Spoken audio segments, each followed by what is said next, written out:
Makoto Jones stood at the door to my study, nervously wringing his hands.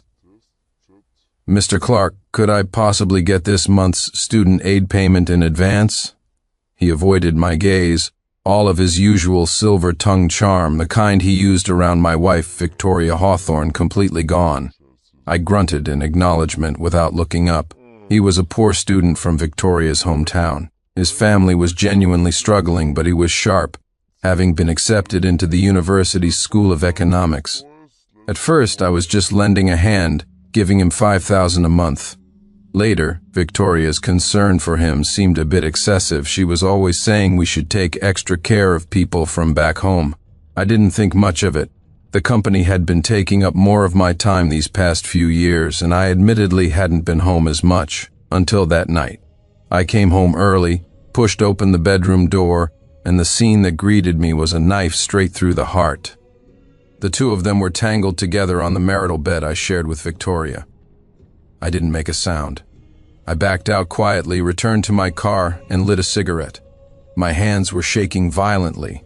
Pain, rage, and an indescribable sense of humiliation threatened to drown me. But I didn't lose control. I didn't go insane. An unprecedented wave of cold, hard reason quickly took over. I pulled out my phone and sent a message to my assistant, Leo Miller. "Dig up everything you can on Makoto Jones. The more detailed, the better." Putting my phone down, I stared into the pitch-black night outside and twisted my lips into a chilling smile. "Makoto Jones, Victoria Hawthorne. Since you chose betrayal, you'd better be prepared to pay the price."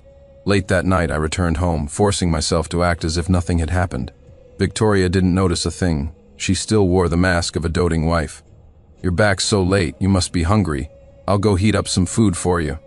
As she walked toward the kitchen, I watched her back, a terrifying stillness settling over me.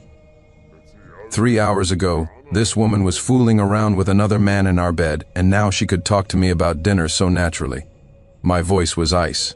"No need. I saw everything." Her body went rigid. She froze. You saw what?" She turned around, her voice trembling uncontrollably. "You and Makoto Jones." "On our bed," I said, my calmness unnerving. Her face went deathly pale. She swayed, stumbled backward, and collapsed onto the sofa. "Sincere, I can explain." I cut her off. "Explain? Explain how you went behind my back and slept with the broke student I was sponsoring?" Tears streamed down her face, a truly pathetic sight. "No, it's not what you think. He tricked me. He said he just wanted to get to know you better, to learn about you from me, and then... I stared at her. "Then you willingly let him screw you?" She couldn't form a coherent sentence, the tears falling ceaselessly. "Sincere, forgive me. I was wrong. It was just a moment of weakness." I smiled, but there was no warmth in it. "Victoria, do you remember our wedding vows? For better or for worse, till death do us part. But you betrayed that. Since that's the case, it's time we got a divorce." "No," she lunged forward, clinging desperately to my leg. "Sincere, please, just give me one more chance. I was wrong. I was so wrong." I looked down at her, this woman I once cherished, now begging me so humbly. I pried her fingers off me one by one. "You've already used up your chance." Leo's investigation report was on my desk soon after. Makoto's family was indeed poor, but he was far from clean. In his sophomore year, he had plagiarized an unpublished paper from a foreign professor, and had gotten lucky the university didn't catch him. There was also strong suspicion he had cheated on several key exams. What was more disgusting was that Victoria wasn't his only target. He had tried to get close to several other wealthy female students at the university using similar tactics, but they had been more cautious and hadn't fallen for it. A classic opportunist, using his status as a poor student to gain sympathy and climb the social ladder. I snorted as I closed the report. A plan was slowly forming in my mind. I picked up the phone. "Leo, I need 2 things done. First, find a talented actress. Young, beautiful, someone who can convincingly play a wealthy heiress. Second, get me a new identity, one connected to a certain underground organization." Leo paused for a moment on the other end, but asked no questions. "Understood, Mr. Clark." After hanging up, I turned on my computer, typed in a complex password, and opened an encrypted folder. It contained a part of my past, from my early days starting out. To survive, to grow, I had to deal with people from the gray areas of society. Although I had since gone legit, and my business was on the right track, I had carefully maintained those connections. Perhaps it was time to use them again. Right now, I needed a plan that would make Makoto Jones and Victoria Hawthorne pay a terrible price. Not a simple divorce and public shaming, but a complete and utter destruction, from their spirits to their bodies. I wanted them to taste the bitterness of betrayal, to learn that some people you just can't afford to cross, and that sometimes the price of betrayal is your life. The next day, I met with my lawyer and began the divorce proceedings. Victoria called me countless times. I didn't answer once. She then came to my office, only to be stopped by security at the entrance. In the end, she could only stand dejectedly in the rain outside the company building, waiting. The rain soaked her clothes and ruined her carefully applied makeup, making her look pathetic. I walked right past her, not even bothering to glance in her direction. "Sincere, please give me one more chance," she cried, lunging to grab my arm. Security reacted quickly, pulling her away. "Mr. Clark, do you need us to—" "No," I said, casting a cold glance at Victoria. "She's not worth the effort." In that moment, I saw the look in her eyes shift from pleading to despair and finally to deep-seated hatred. Excellent. That's what I wanted to see. Let her hate me. The more she hated me, the better. Only when pushed to the brink of hatred do people lose their minds and do foolish things. And I was just waiting for her to jump into the pit I had dug. That evening, Vivian Sterling contacted me. She was the actress Leo had found. Her mission, to play a wealthy heiress and get close to Makoto Jones. "Mr. Clark, I'm ready," she said, her voice crisp and full of a professional actor's confidence. "Remember your character," I reminded her. "A rich girl who's lukewarm towards him. Make him feel like landing you is his ticket to the top. But, and this is crucial, never let him actually get what he wants. I want to lure him into a trap, not let that scumbag succeed." "Understood," Vivian said. She was a smart woman. "What happens after that?" "You don't need to know what happens next." My tone remained cold. "Just play your part." In the days that followed, I received daily progress reports from Vivian. She had successfully gotten close to Makoto and had him wrapped around her finger. He even began to deliberately distance himself from Victoria, focusing all his energy on pursuing Vivian. Victoria was in a full-blown panic. She called and messaged Makoto constantly, but he was dismissive, only humoring her when he needed money. The irony was bitter. The two people who had betrayed me together were now turning on each other, one about to be dumped, the other stepping deeper into the trap I'd set. I watched it all unfold with cold detachment, feeling nothing, just patiently waiting for the moment to spring the trap. 2 months later, I got a call from Leo. "Mr. Clark, the identity for the underground organization is ready. Everything is settled with the Grey Wolf Associates. It's ready to use whenever you are." "Good," I nodded. "Also, I need you to look into Makoto Jones's parents. Find out about all his relatives, where they are now. I want a thorough report." Leo hesitated for a second, but ultimately agreed. "Understood, sir." Vivian's side of the operation was also proceeding smoothly. Makoto was completely caught in her web of feigned affection, dreaming of using her connections to enter high society. To impress her, he started spending extravagantly, buying designer clothes, booking reservations at high-end restaurants, and even secretly ordering a rather expensive diamond ring. It looked like he was planning to propose. Where did he get the money? A small portion came from the student aid I'd given him, but most of it was from Victoria. Victoria had completely lost it by now. Our divorce was about to be finalized, and she would soon have nothing. Her only hope, her supposed lifeline, Makoto, was growing colder by the day. She started transferring money into his account with near manic desperation, trying to buy back his attention. It was both laughable and tragic. Watching this farce escalate, I felt only numbness. There was a time I loved Victoria Hawthorne desperately. Her smile, her frown, every little thing could move my heart. But now, in my eyes, she was nothing more than a sinner awaiting final judgment. Vivian sent me an audio recording of a private conversation between her and Makoto. "Is that hometown girl of yours, Victoria, still clinging to you?" Vivian's voice asked. "God, she's so annoying.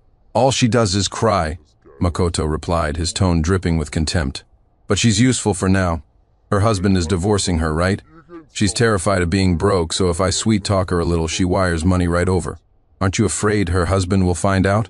I hear that Mr. Clark is a pretty powerful man." "Sincere Clark? You mean that old fuddy-duddy?" Makoto scoffed. All he knows is how to make money. He has no idea his wife is cheating on him. Once I graduate and have your father's connections, he'll be nothing. I turned off the recording, my expression turning even colder. Excellent. Makoto Jones, your days of arrogance are numbered. Victoria showed up at my company building again, waiting in the pouring rain all day. She had lost a significant amount of weight and looked utterly haggard. As I walked out of the building, she stumbled towards me, but security immediately blocked her path. Sincere, I'm begging you, she screamed, her voice hoarse. Can we please just talk? I know I was wrong. I really know I was wrong. I stopped and looked at her. Seeing my pause, the guards relaxed their grip. She ran up to me, reaching out to grab my sleeve but hesitating at the last second, not daring to touch me. Sincere, can you please give me one more chance? I regret it so much. I truly do. Rain mixed with tears streamed down her gaunt face.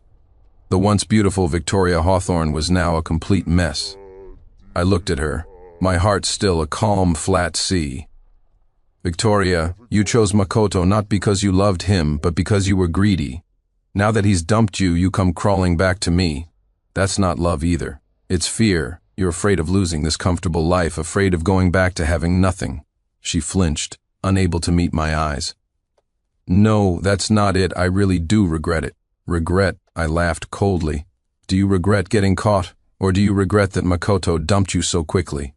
She was speechless, able only to cry more pitifully. Sincere, you once said you would love me for a lifetime. That's because I once thought you were worthy of that love. I pulled a document from my inner jacket pocket and held it out to her. This is the divorce agreement. Sign it, and I'll give you $2 million. Enough for you to start over. If you don't, you'll walk away with nothing, not a single penny. Her hands trembled as she took the papers, her expression one of utter despair.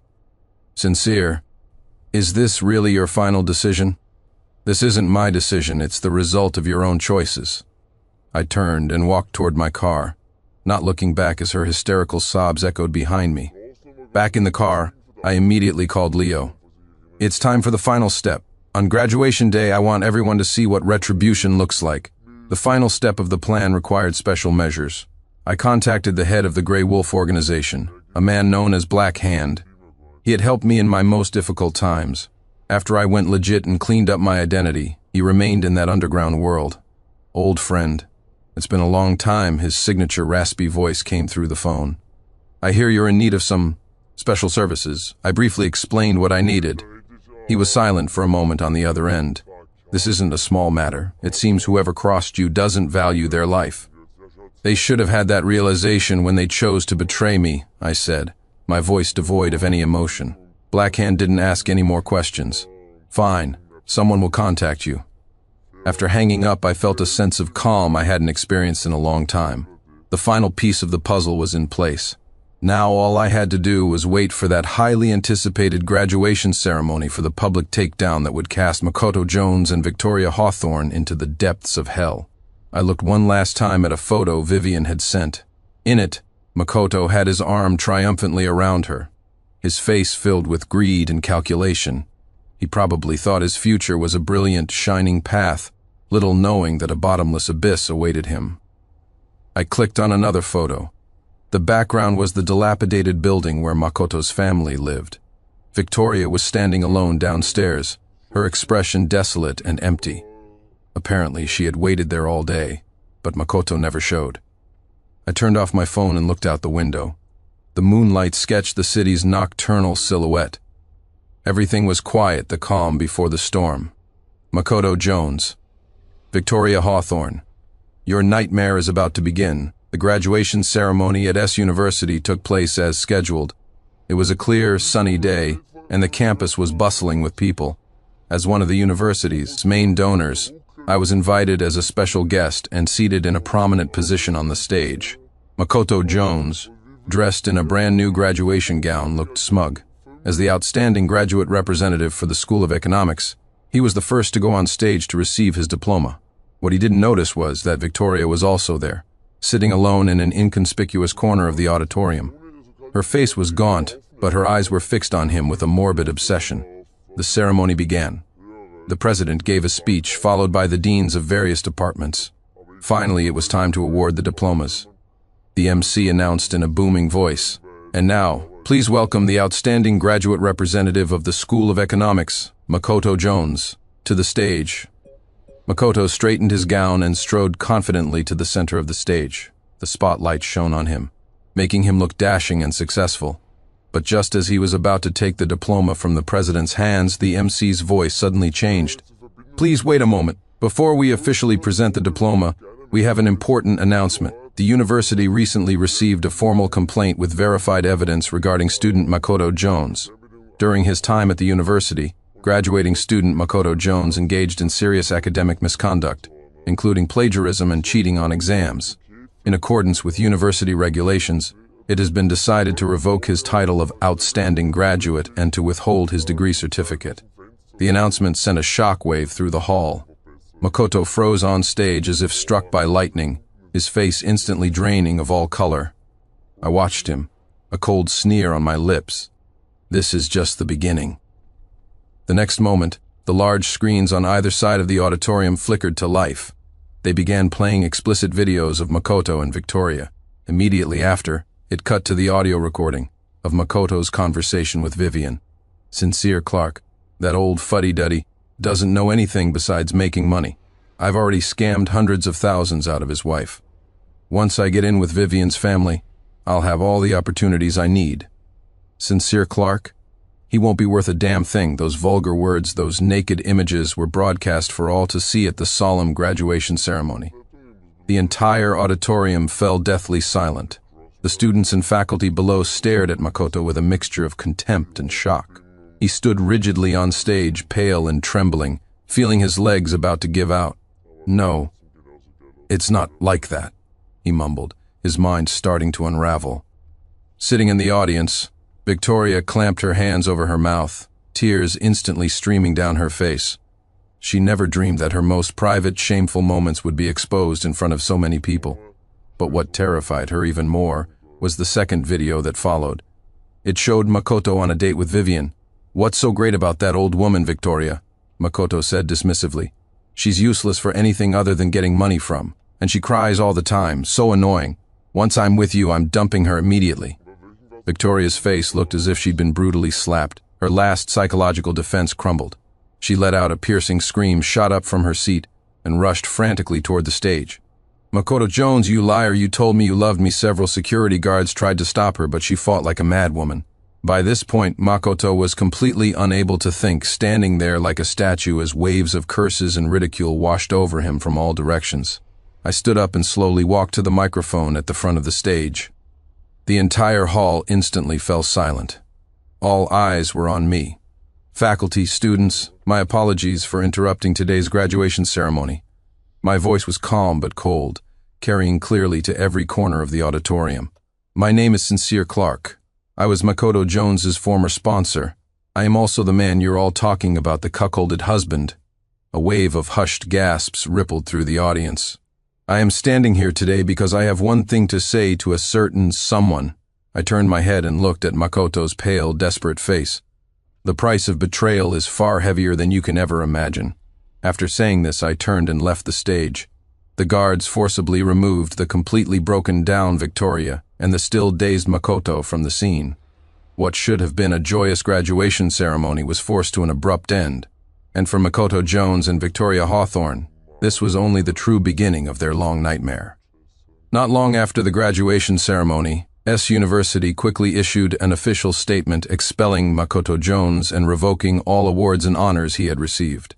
His academic fraud scandal soon made headlines, and online forums exploded with discussions about academic integrity, condemning phony scholars like Makoto who cheated their way to the top. Meanwhile, although the explicit videos of him and Victoria were quickly removed from mainstream platforms, copies continued to circulate in private channels. Almost overnight, Makoto went from being a role model for students from humble backgrounds to a social pariah. Expelled from the university, he wouldn't receive a degree. All his internship and job offers were rescinded. He couldn't even go back to his dorm, unable to bear the contemptuous looks from his classmates. Victoria's situation was even more dire. The divorce was finalized and she was left with nothing. The $2 million settlement I had offered was revoked due to her part in the scandal revealed in the videos. She was forced to move out of our luxurious home and could only afford a small, dark room in a rundown neighborhood. All her old friends cut contact with her. In the dead of night, she would try to call Makoto, but the line was always busy. A profound sense of despair enveloped her, slowly consuming her. As for Makoto, life was just as hard. Clinging to a final shred of hope, he went to find Vivian to beg for her help. But when she saw him, her face was a mask of undisguised scorn. "I hear you've been quite the celebrity online these past few days. Unfortunately, my family doesn't like to associate with the criminal element. But you promised me," Makoto whispered. Vivian's tone was icy. "Promised you what? I never promised you anything. That was all in your head. By the way, don't come looking for me again. I feel disgusted just being associated with someone like you." Makoto looked as if he'd been struck by lightning again, his face a terrifying shade of white. His last lifeline had been severed. A week later, I was in my office when Leo knocked and entered. "Mr. Clark, he's here." I nodded and put down my pen. A moment later, a gaunt, skeletal figure was brought in. It was Makoto Jones. He looked like his soul had been ripped out. His eyes were sunken and his face was devoid of color. The relentless blows of the past week had nearly crushed him. He saw me and froze, then dropped to his knees with a thud. "Mr. Clark, please, let me go," he sobbed, tears and snot running down his face. "I was wrong. I know I was wrong. I shouldn't have betrayed your trust. And I shouldn't have done those inhuman things. Please just give me one more chance." I looked at his pathetic state, my expression still glacial. "A chance?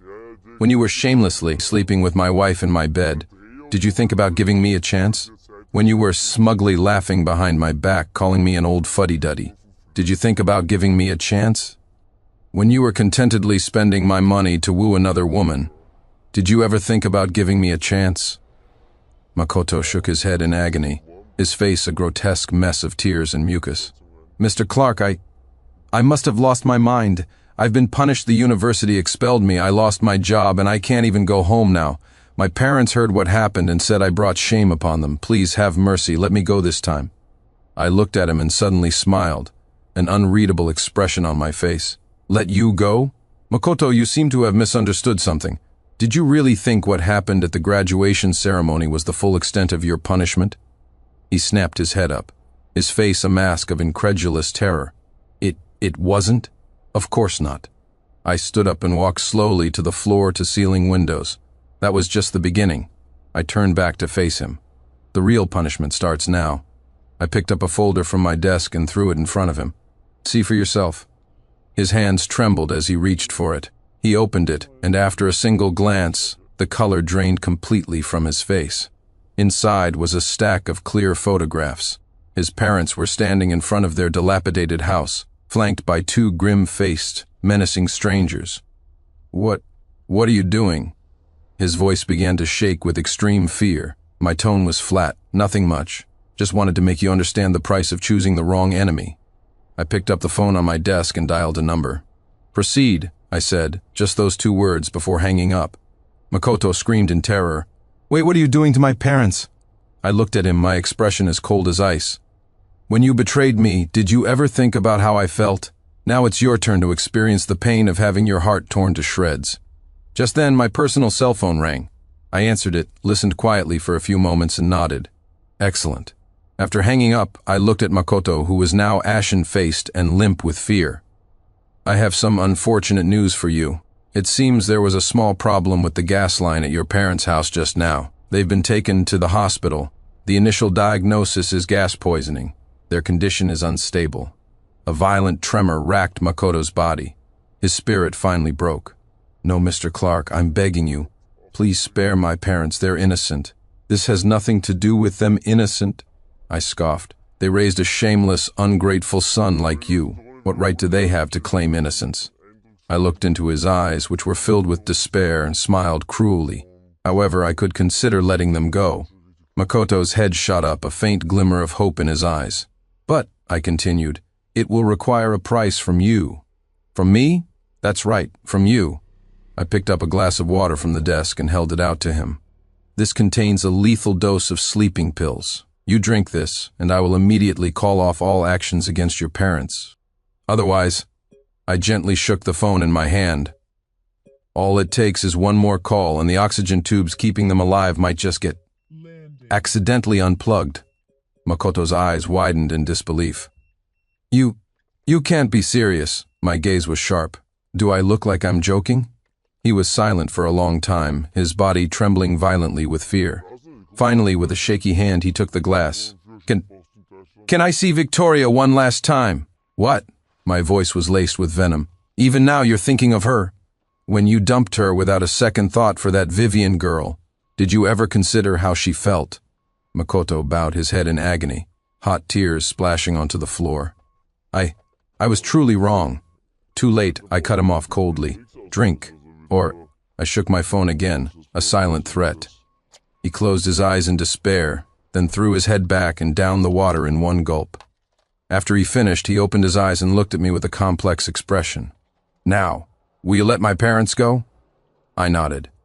Rest assured, I, Sincere Clark, am a man of my word.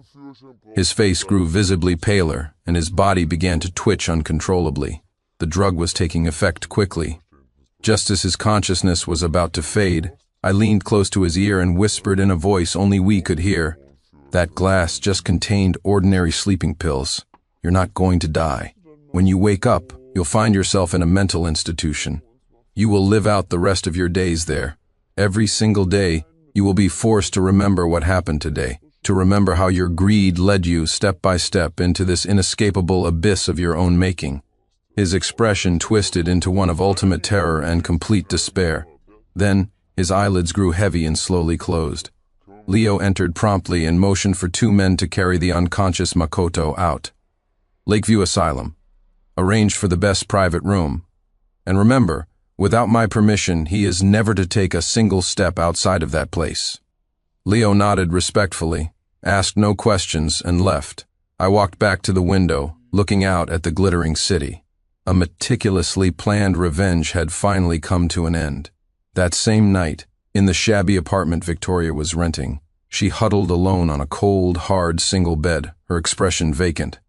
In the past few days, she had lost weight at an alarming rate, becoming a shadow of her former self. Her skin was sallow, her hair dry and brittle. There was no trace of the radiant woman she once was. After the divorce, she had nothing. Her former friends avoided her. Her parents in her hometown refused to see her, and she couldn't even find a job to support herself. What drove her to despair, the most, was that Makoto, the man she had risked everything for, had completely abandoned her. Her calls to him never went through. She struggled out of bed and staggered to the table, which was cluttered with empty liquor bottles. Beside them lay a stack of photos, our wedding photos. In the pictures, she was smiling sweetly, her face radiating happiness. She had once thought that was the beginning of a blissful life, never imagining she would be the one to destroy it all with her own hands. Suddenly the doorbell rang. She walked dazedly to the door and opened it. A stranger in a courier uniform stood outside holding a thick manila envelope. "Miss Victoria Hawthorne?" She nodded numbly. "A delivery for you." The man handed her the envelope and left quickly. Victoria went back inside and tore it open. A stack of photos and a short letter fell out. The photos showed an unconscious Makoto being carried onto an ambulance with what looked like a hospital in the background. The letter contained only a few typed lines. "Makoto Jones has been committed to a mental institution for life. This is the price for his betrayal. As for your punishment, it will come soon." There was no signature at the end, only a simple drawing in black ink, a wolf, poised to strike. Victoria's hand trembled violently, and the photos and letters scattered across the floor. She stumbled backward until her back hit the cold wall. A massive wave of fear washed over her, making it almost impossible to breathe. What was Sincere planning to do to her? Was he going to lock her in a mental institution like Makoto, or torture her in some even more terrifying way? The room started to spin. Her heart hammered against her ribs. Suddenly, as if remembering something, she pulled her phone from her pocket with a trembling hand and dialed a number she hadn't called in a long time. "Hello? Mom, help me, please, help me." There was a long silence on the other end before a cold, distant voice replied, "I don't have a daughter anymore. After you did something as shameless as betraying your husband and having an affair, you still have the nerve to call me for help? You've brought nothing but disgrace to our family. Mom, I know I was wrong. I really do, please. Save me, Sincere." He's going to Sincere Clark? Her mother shouted. He was a wonderful son-in-law, someone our family could only dream of being connected to. You were the one who threw it all away. Who can you blame for your situation now? Your father and I have decided we're done with you. You made your bed, now lie in it. The line went dead. Victoria slumped to the cold floor, her last sliver of hope extinguished. She was completely broken. Despair washed over her like a tidal wave. She shakily got to her feet and walked step by step to the balcony. She stared blankly at the bustling, brightly lit world below. It was all over. No one was coming to save her. No one would even remember her. She slowly climbed onto the balcony railing and closed her eyes. A night breeze swept by, and her silhouette vanished into the darkness. The next morning, Leo rushed into my office, his face grim. "Mr. Clark, Victoria, she committed suicide last night, jumped from her building." I looked up from my documents, my face impassive. "When?" "Around 10 last night." The security camera below her building captured it. "The body has been sent to the morgue. The police have ruled it a suicide." I nodded slightly and went back to my work, as if I'd just heard a piece of trivial news. Leo stood there, wanting to say something, but hesitating. I looked up. "Is there anything else? Is that all?" Leo asked cautiously. I looked at him calmly. "What did you expect? For me to cry for her, to feel regret?" Leo quickly lowered his head. "For her, death was perhaps a release," I said in a tone that was almost clinical. I closed the folder and looked out at the bright sunlight. If I had to say what I'm feeling right now, it might be a slight regret. Regret?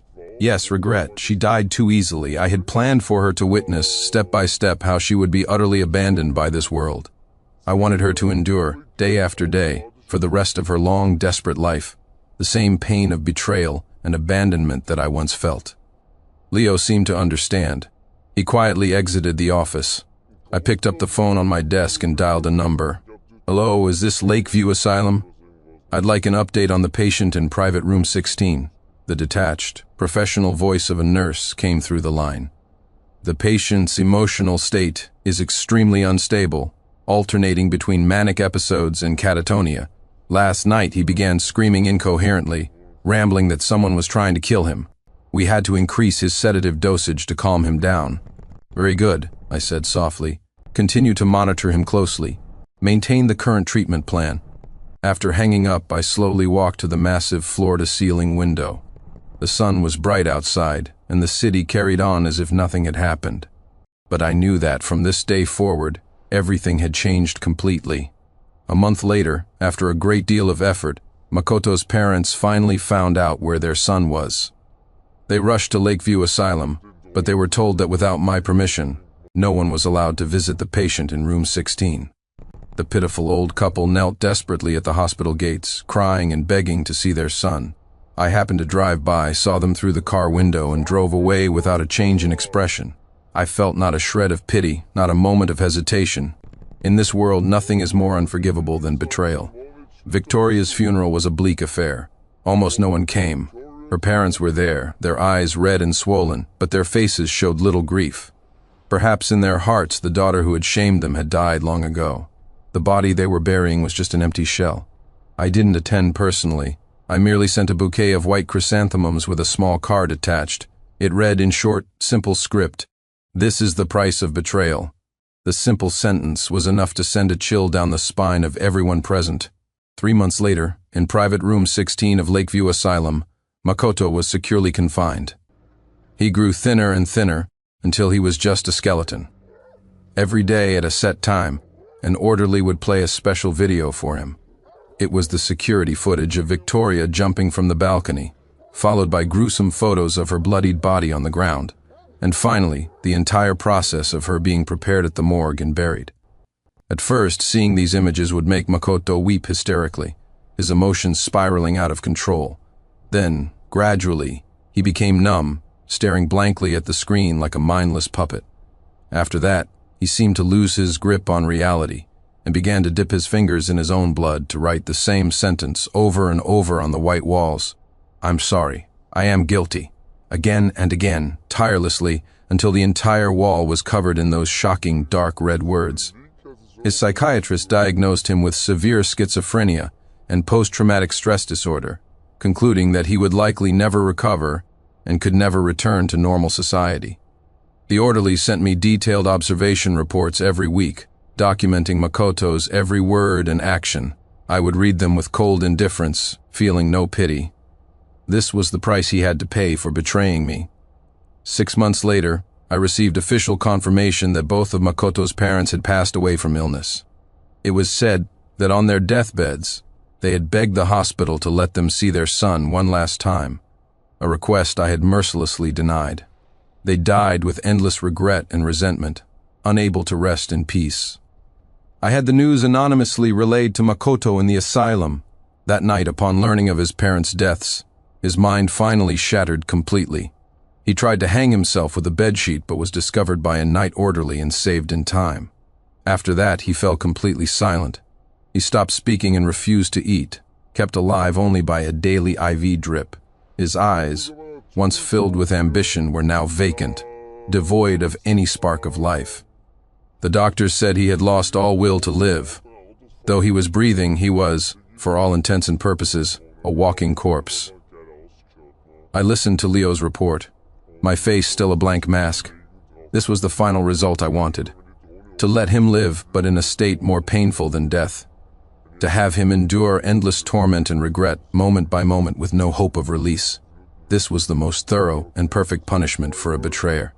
I stood alone on the terrace of my newly built penthouse, a glass of red wine in hand, looking down at the city lights. I heard light footsteps behind me. "What are you thinking about now?" Vivian Sterling walked to my side, handing me a freshly decanted glass of wine. After the revenge plan concluded, she had chosen to stay, and with her talent, she had become the marketing director of my company. Unwittingly, she had also become one of the few people in my life with whom I could share my thoughts. "Nothing," I said, taking a sip from the glass. "Just sometimes, I wonder if it was all worth it." Vivian was quiet for a moment, before asking softly, "Do you regret it?" I shook my head. "I don't regret it. I just feel empty. After putting so much effort into doing everything I wanted to do, I found that the wound in my heart is still there, still aching. It seems this is a pain that revenge can't completely fill." Vivian stepped closer to me, her eyes on mine.